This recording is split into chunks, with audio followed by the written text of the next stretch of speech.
मुख्यमंत्री के रूप में आज कल मुख्यमंत्री जी का हाउस में जो बयान आया, ये 5 साल पहले भी जब ये बातें सार्वजनिक मंच पर, सार्वजनिक सभाओं पर, कार्यक्रमों पे या फिर इन हाउस या हाउस के बाहर भी सार्वजनिक मंचों पर संवैधानिक शपथ लेने के बाद भी मुख्यमंत्री लगातार इन बातों की चर्चा कर रहे हैं। उनका ये यू टर्न कि नहीं हो सकता है, ये समझ क्यों नहीं पहले थी जब लोगों को वोट मांगने गए थे, क्यों लोगों को जब बरगला रहे थे, जो ये चीज का एहसास पहले क्यों नहीं हो पाया था। यही बात उन्होंने नौकरी पर भी कही। पिछले पूरा वर्ष हाउस के अंदर पब्लिक डोमेन पर जाकर उन्होंने स्पष्ट रूप से कहा था कि मैं पिछला पूरा मेरा नियोजन वर्ष है और मैं पूरा साल भर में 5 लाख नौकरियां दूंगा। ये स्पष्ट आपके अखबारों में भी है, आपके विजुअल में भी होगा और हाउस में भी रिकॉर्ड्स। कल उसका नया डिफिनेशन आ गया, वो कह रहे हैं कि मैंने नौकरी नहीं कहा था, मैंने रोजगार कहा था। ये इस तरह से एक दायित्व पद में रहने वाले नेतृत्वकर्ता या राज्य चलाने वाले मुख्यमंत्री का इस तरह से वर्षन होगा तो फिर ये विश्वास नाम की जो कड़ी है पब्लिक में या युवाओं के बीच में ये जाती है। और हम लोग हर बार इस बात को लेकर चेतावनी देते रहते थे, ये सरकार वादा भी करेगी, ये सरकार गलत बातों का प्रचार कर रही है, सरकार गलत वायदे कर रही है। तो जितने भी वायदे और पोथी पढ़ी गई जिसके बल पर भ्रम फैलाकर लोगों को वोट लिया गया, वो सारे भ्रम है। कोई भी काम, एक भी मिशन इनका नहीं हो रहा है, एक भी काम में सरकार आगे नहीं बढ़ रही है। आपने देखा होगा कि मैं तो कह रहा था कि 3 लाख का आवास देने की बात कही थी, आपने देखा कि 3 लाख का आवास 2.5 साल तक किसी गरीब को नहीं मिला, 50,000 का एक टोकन देके छोड़ दिया गया। तो इस तरह से जितनी भी कमिटमेंट है इनके सारे धोखे हैं।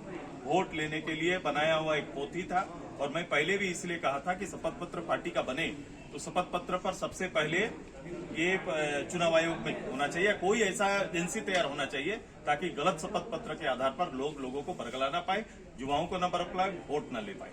जगन्नाथ यादव का कहना है कि हर हाल में हम इसका एकदम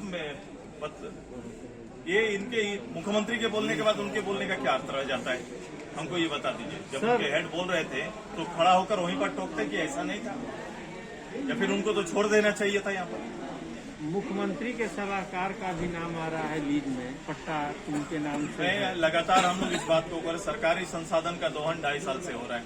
पहले अधिकारियों का ट्रांसफर पोस्टिंग, उसके बाद सरकारी संसाधनों का दोहन। यही संगठन है जो राज्य की संपदाओं की लूट को लेकर वर्षों से बात और चर्चा करते रहे। आज नेतृत्व आया सामने तो लूट का नेतृत्व खुद करने लगे। और नेतृत्व ऐसा नहीं, मैं किसी अधिकारी को दोष नहीं दे सकता। मैं हमेशा कहता हूं कि सरकारी अधिकारी संलिप्त हैं, सरकारी लोग संलिप्त हैं, सरकार के नेता संलिप्त हैं। आज खुद मुख्यालय संलिप्त है कि उनके नाम पर उनके प्राइवेट सेक्रेटरी, वो खुद, ये सारे लोग उसमें संलिप्त हैं। अखबार में आज हमने देखा और कुछ दिन पहले ये भी देखा था, खुद मुख्यमंत्री के नाम से लीज पत्र जारी होता है और उन्हीं के डिपार्टमेंट। ये कौन सा व्यवस्था है और किस तरह से यहाँ के सरकारी संसाधनों का और इस राज्य को इस ओर ले जाना चाहते हैं, ये पब्लिक देख रही है। हम इसका विरोध करेंगे। हम लगातार कह रहे हैं कि हम लोग ने इसीलिए घेराव किया था, तब तो इस तरह से व्यवहार किए जैसे कोई अपराध दिहाड़ा जिन विषयों को लेकर कर रहे थे। हम लोग ने 14 तारीख को पूरे प्रदेश भर में जेल भरो आंदोलन तय किया है। राज्य में उनके वक्तव्य का भी विरोध होगा और 14 तारीख को अम्बेडकर दिवस के दिन जेल भरो आंदोलन हम लोग ने सुनिश्चित किया। लड़ाई बड़ी होगी, निर्णायक लड़ाई पर जाएंगे। ओबीसी को लेकर भी इनका विरवैया रहा। ओबीसी आरक्षण की बात कर रहे थे, हम लोग ओबीसी की गणना की बात कर रहे थे, ओबीसी को उसके आबादी के अनुसार आरक्षण देने की बात कर रहे थे। पिछले पंचायत चुनाव लगातार ओबीसी का आरक्षण पंचायत चुनाव में निश्चित था। इस बार कह रहे हैं कि बिना उसका भी हम चुनाव कराएंगे। ये और विरोधी ओबीसी का ये गवर्नमेंट है और इस तरह करके ओबीसी वर्ग को विचित करने का काम कर रही है। सर, ये बोला जा रहा था कि जब रघुवर जी ने 1985 के कट ऑफ डेट को बताया तो उस टाइम असू ने इस बात को हामी भरी सपोर्ट किया।